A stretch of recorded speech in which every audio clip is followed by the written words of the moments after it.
Voices in a Sudanese crowd cry, "Shoot her." Organised protesters demand death for the British teacher. The teacher locked up in Sudan for allowing her pupils to name a teddy bear Mohammed is being kept at police headquarters.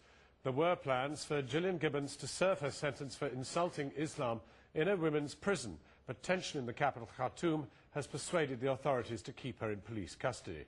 Demonstrators took to the streets today, with some carrying knives and sticks and calling for her execution. Now the Muslim Labour peer Lord Ahmed is flying to Khartoum at the Sudanese government's invitation in the hope of securing her release. Nema El Baghir from More 4 News reports from the Sudanese capital. Chants for Gillian Gibbons' death on the streets of Khartoum today, and violent threats delivered to the British consul himself. We told him, even if you throw yourselves on the mercy of the Prophet himself, be warned, you are now fair targets. They're calling for Gillian Gibbons to face the firing squad. But it's not just Gillian Gibbons they're chanting against. They're also chanting against the Sudanese government for what they feel is a cop-out of a sentence. The 54-year-old British teacher spent her 6th day in Sudanese custody after a court yesterday found her guilty of insulting the Prophet Muhammad by naming her class's teddy bear Muhammad. She's been sentenced for 15 days imprisonment and deportation.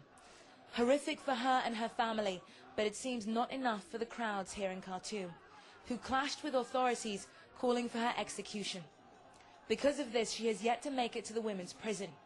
The Sudanese government, cast in the unlikely role of protector, has chosen to keep her at the Criminal Investigations Bureau, where it can ensure a higher degree of security.